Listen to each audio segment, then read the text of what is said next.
ഈ വീഡിയോയിൽ ഇന്ത്യയുമായിട്ട് ബന്ധപ്പെട്ട് വളരെ നിർണായകമായിട്ടുള്ള ഡെവലപ്മെൻറ്റുകളാണ്. ആദ്യമേ തന്നെ ഈ മാസം 25-ാം തീയതി ഫെബ്രുവരി 25-ന് പ്രൈം മിനിസ്റ്റർ മോദി ഇസ്രായേൽ സന്ദർശിക്കുകയാണ്. ഈ വിസിറ്റിന് വളരെയധികം പ്രാധാന്യമുണ്ട്. കാരണം വലിയ പ്രോജക്റ്റുകളാണ് ഇസ്രായേൽ ഇന്ത്യക്ക് ഓഫർ ചെയ്യുന്നത്. അതിലൊന്ന് ബാലിസ്റ്റിക് മിസൈലുകൾ ഇൻ്റർസെപ്റ്റ് ചെയ്യാനുള്ള ഇൻ്റർസെപ്റ്റർ. അത് ടെക്നോളജി ട്രാൻസ്ഫറോട് കൂടി ഇന്ത്യക്കുള്ളിൽ നിർമ്മിക്കാനാണ് ഇസ്രായേൽ ഇന്ത്യക്ക് ഓഫർ ചെയ്യുന്നത് ഈ ഒരു പ്രോജക്റ്റ്. അതിലുപരിയായിട്ട് നമ്മളുടെ Su-30 സുക്കോയ് 30 ആ വിമാനത്തിൽ ഘടിപ്പിച്ച് അറ്റാക്ക് നടത്താൻ കപ്പാസിറ്റിയുള്ള ALBM golden horizon air launched ballistic missile, ഈ സാധനവും ഇന്ത്യക്ക് ഓഫർ ചെയ്യുന്നുണ്ട്. ഇത് സുക്കോയ് 30 MKIയിൽ ഇൻ്റഗ്രേറ്റ് ചെയ്ത് ഉപയോഗിക്കാൻ പറ്റുന്ന തരത്തിലാണ് ഇത് നിർമ്മിക്കാൻ പദ്ധതിയിട്ടിരിക്കുന്നത്. ജോയിൻറ്റ് പ്രൊഡക്ഷനാണ് ഇസ്രായേലും ഇന്ത്യയും തമ്മിൽ. വലിയ പ്രോജക്റ്റുകളാണ്. വലിയ രണ്ട് ഡിഫൻസ് മേഖലയുമായിട്ട് ബന്ധപ്പെട്ട് വളരെ നിർണായകമായിട്ടുള്ള രണ്ട് പ്രോജക്റ്റുകൾ. ഇതിൽ കൃത്യമായിട്ട് ഈ ബാലിസ്റ്റിക് മിസൈൽ ഇൻ്റർസെപ്ഷൻ എന്ന് പറയുന്നത് അത് വളരെ ഇമ്പോർട്ടൻ്റ് ആണ്. കാരണം ഇറാൻ ഇസ്രായേൽ യുദ്ധം നടന്ന സമയത്ത് ഇസ്രായേൽ അതിൽ നിന്നും പാഠം ഉൾക്കൊണ്ട് ഈ ബാലിസ്റ്റിക് മിസൈലുകൾ ഇൻ്റർസെപ്റ്റ് ചെയ്യുന്നതിൽ കുറച്ചുകൂടെ അവർ ഡെവലപ്പ് ആയിട്ടുണ്ട്. ആ ഡെവലപ്മെൻറ്റ് ഉൾപ്പെടുത്തിക്കൊണ്ടുള്ള ടെക്നോളജിയാണ് ഇന്ത്യക്ക് തരുന്നത്. ഇത് തീർച്ചയായിട്ടും ചൈനയുടെ സൈഡിൽ നിന്നുള്ള ഭീഷണി, ബാലിസ്റ്റിക് മിസൈലുകളുമായിട്ട് ബന്ധപ്പെട്ട് ചൈനയുടെ സൈഡിൽ നിന്ന് ഏതെങ്കിലും തരത്തിലുള്ള ഭീഷണി ഉണ്ടെങ്കിൽ അതിന് കൃത്യമായിട്ടുള്ള ഒരു ചെറുത്തുനിൽപ്പാണ്, ആ ഒരു പ്ലാനാണ് ഇന്ത്യ ഇതിനകത്ത് ഉദ്ദേശിക്കുന്നത്. അതിലുപരിയായിട്ട് നമ്മൾ വളരെ വിശാലമായിട്ടുള്ള എയർ ഡിഫൻസ് സിസ്റ്റം നമ്മൾ പ്ലാൻ ചെയ്യുന്നുണ്ട്. അപ്പോൾ അതുമായിട്ട് ബന്ധപ്പെട്ട് ആ പ്രോജക്റ്റ് ഇൻ്റഗ്രേറ്റ് ചെയ്യാനും കൂടിയാണ് ഇത്തരത്തിലുള്ള എയർ ഡിഫൻസ് സിസ്റ്റം പ്രോജക്റ്റുകളിൽ നമ്മൾ തകൃതിയായിട്ട് ഇടപെടുന്നത്. ഇതിലുപരിയായിട്ട് പലതരത്തിലുള്ള പ്രോജക്റ്റുകളുണ്ട്. അതെല്ലാം തന്നെ 25-26 ഡേറ്റുകളിലായിരിക്കും പുറത്തു വരുന്നത്. കാരണം ഇന്ത്യ ഇസ്രായേൽ എന്ന് പറയുമ്പോഴത്തേക്കും ഒരുപാട് കോൺഫിഡൻഷ്യൽ ആയിട്ടുള്ള പ്രോജക്റ്റുകളുണ്ട്. അത് നമുക്കെന്തല്ല ആർക്കും തന്നെ അറിയാൻ കഴിയില്ല. കഴിഞ്ഞ 4 ദിവസങ്ങളായിട്ട് ബ്രസീലിൻ്റെ ടീം ഇന്ത്യയിലുണ്ട്. ലുല ഇന്ത്യയിലുണ്ടായിരുന്നു. അപ്പോൾ ഇന്നലെ വലിയ രീതിയിൽ തന്നെ മീറ്റിംഗ് സംഘടിപ്പിക്കപ്പെട്ടു.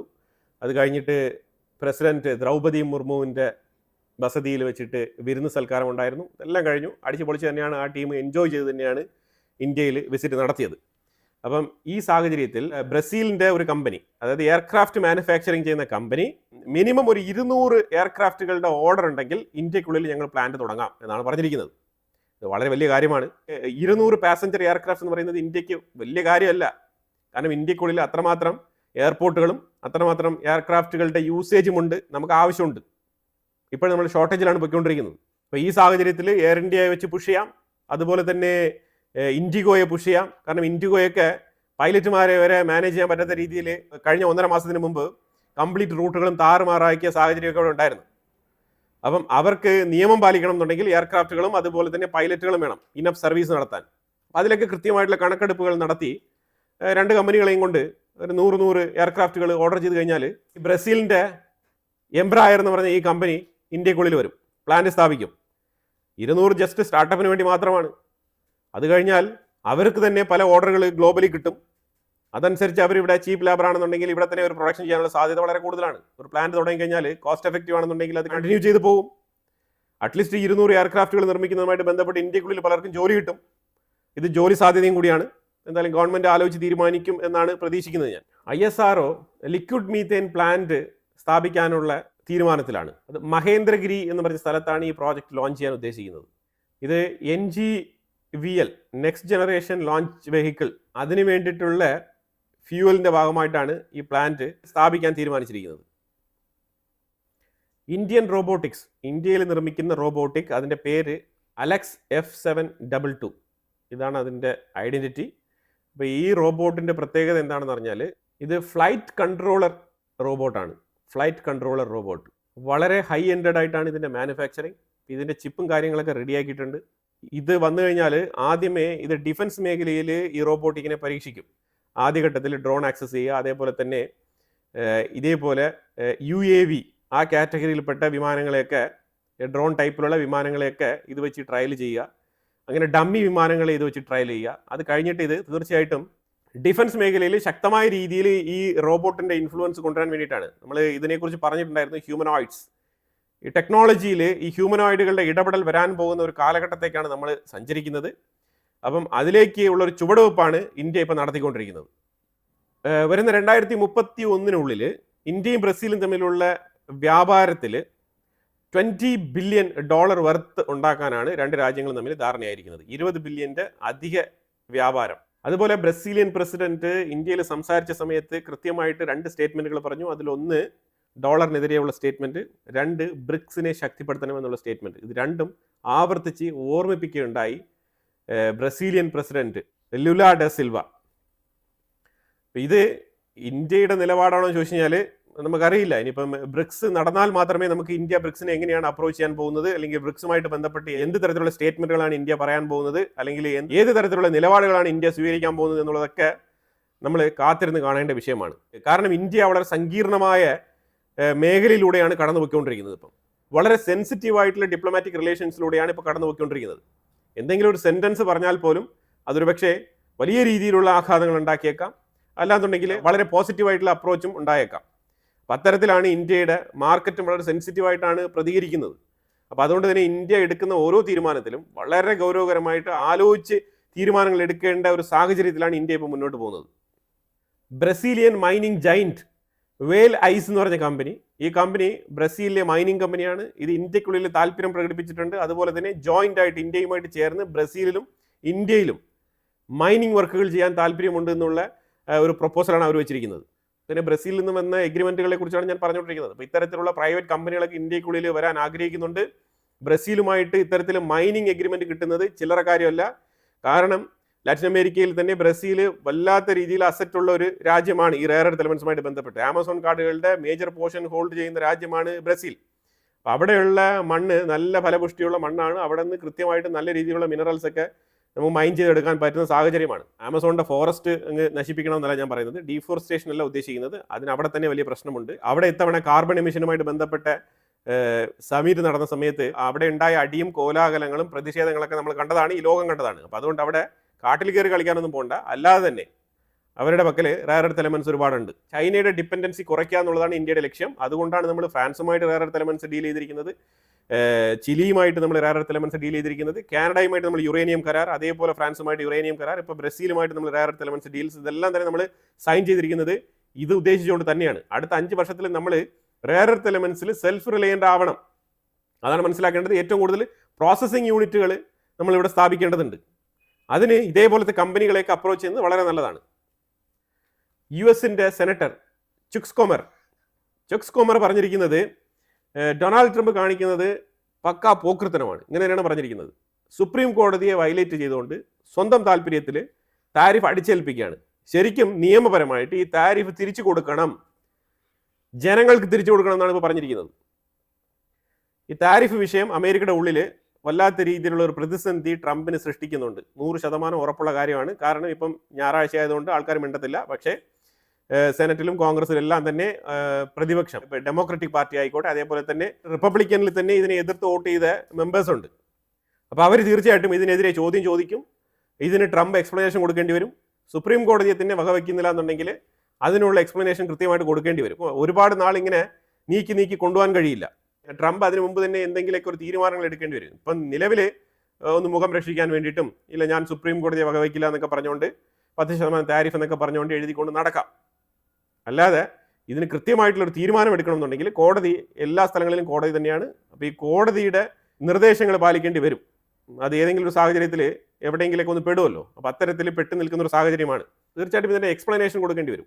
കോടതിക്ക് ശരിയാണെന്ന് കണ്ടെത്താൻ പറ്റാത്തൊരു കാര്യം, പ്രസിഡന്റ് ഡൊണാൾഡ് ട്രംപ് ശരിയാണെന്ന് വാദിക്കുന്ന ഒരു കാര്യം, എന്നാൽ പിന്നെ അത് എന്തുകൊണ്ട് കോടതിയെ പറഞ്ഞ് മനസ്സിലാക്കാൻ സാധിക്കുന്നില്ല ഡൊണാൾഡ് ട്രംപിന്?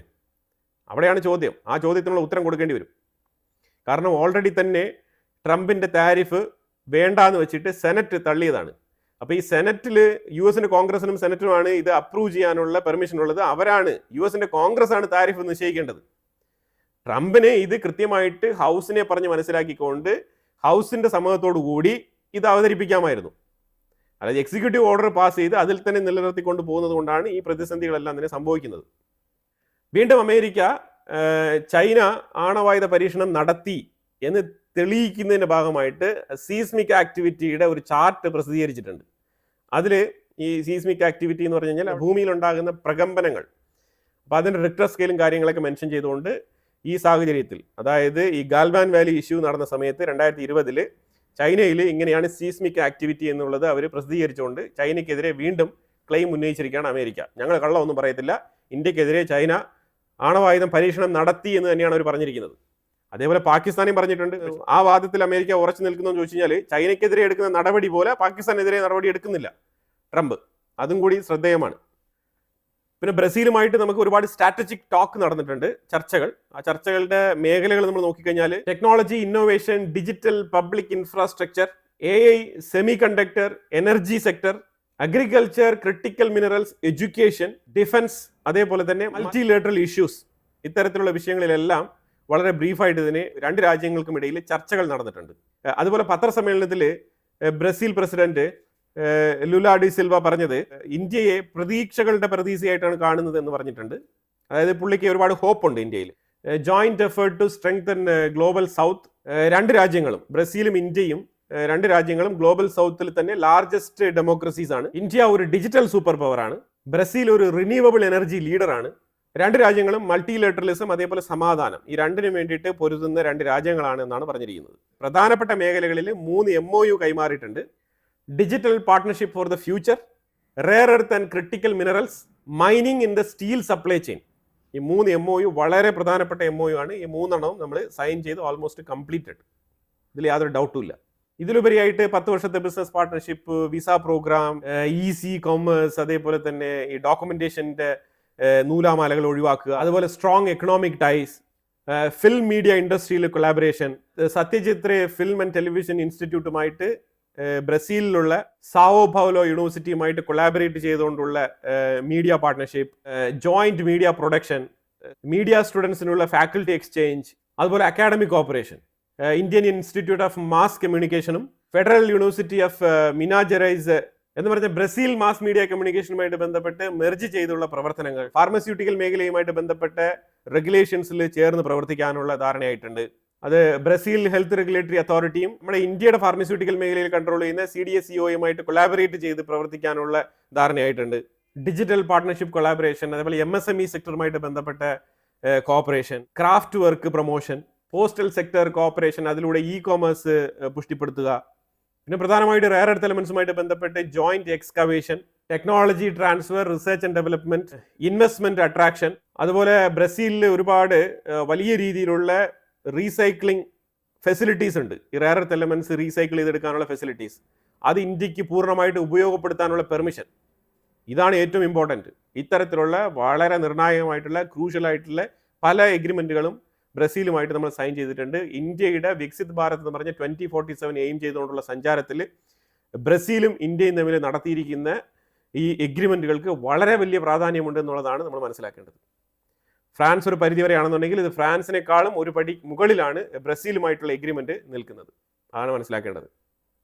കാരണം ബ്രസീൽ നമ്മുടെ ഡിഫൻസ് എന്നുള്ളതിലുപരിയായിട്ട് നമ്മുടെ രാജ്യത്തിൻ്റെ ഗ്രോത്തിന് വേണ്ടിയിട്ടുള്ള കംപ്ലീറ്റ് സംഗതികൾക്കും, അതായത് ഇപ്പം നമ്മൾ യൂറോപ്യൻ രാജ്യങ്ങളിൽ നിന്നൊക്കെ നമ്മൾ പ്രൊഡക്ഷൻ യൂണിറ്റ് ഇന്ത്യകളിൽ കൊണ്ടുവരുന്നുണ്ടെങ്കിൽ, ഇപ്പോൾ ഫോർ എക്സാമ്പിൾ ചിപ്പ് മാനുഫാക്ചറിങ്, നമുക്ക് റെയർ എർത്ത് എലമെന്റ്സ് വേണമല്ലോ. ഇപ്പോൾ നമ്മൾ ചൈന എടുത്ത് വാങ്ങിച്ചുകൊണ്ടിരുന്ന കഴിഞ്ഞാൽ നമുക്ക് സ്വന്തം കാലിൽ എപ്പോഴാണ് നിൽക്കാൻ കഴിയുക? അപ്പോൾ അതിന് നമ്മൾ ഡൈവേഴ്സിഫൈ ചെയ്തുള്ള പർച്ചേസ് ഇതെല്ലാം തന്നെ ഇന്ത്യക്കുള്ളിൽ അവൈലബിൾ ആക്കുക എന്നുള്ള എയിമാണ്. അപ്പോൾ ഫ്രാൻസിന് അതിൻ്റെതായിട്ടുള്ള പ്രത്യേകതയുണ്ട്. അതിനേക്കാളും ഒരുപടി മുകളിൽ ഇപ്പം ബ്രസീലിൽ നിന്നും സ്ഥാനമുണ്ട് എന്നുള്ളതാണ് മനസ്സിലാക്കേണ്ടത്. അപ്പോൾ എന്തായാലും വളരെ നിർണായകമായിട്ടുള്ള വിഷയങ്ങളാണ് നമ്മൾ വീഡിയോയിൽ പങ്കുവച്ചത്. ഇനി നമ്മൾ തീർച്ചയായിട്ടും വരുന്ന 25-ാം തീയതി പ്രൈം മിനിസ്റ്റർ മോദി ഇസ്രായേൽ സന്ദർശിക്കുന്നതുമായിട്ട് ബന്ധപ്പെട്ടാണ് നമ്മൾ അടുത്ത വിഷയം നമ്മൾ എക്സ്പെക്ട് ചെയ്തിരിക്കുന്നത്. അപ്പോൾ തീർച്ചയായിട്ടും ഇസ്രായേലുമായിട്ടും വളരെ നിർണായകമായിട്ടുള്ള കരാറുകൾ മുന്നോട്ട് വരും എന്ന് തന്നെയാണ് മനസ്സിലാക്കാൻ പറ്റുന്നത്. ഈ വീഡിയോയിൽ പറഞ്ഞ വിഷയങ്ങളുമായിട്ട് ബന്ധപ്പെട്ട് നിങ്ങളുടെ അഭിപ്രായങ്ങൾ കമന്റ് ബോക്സിൽ രേഖപ്പെടുത്തുക. കൂടുതൽ വാർത്തകളുമായിട്ട് അടുത്ത വീഡിയോയിൽ വരാം. Thank you so much.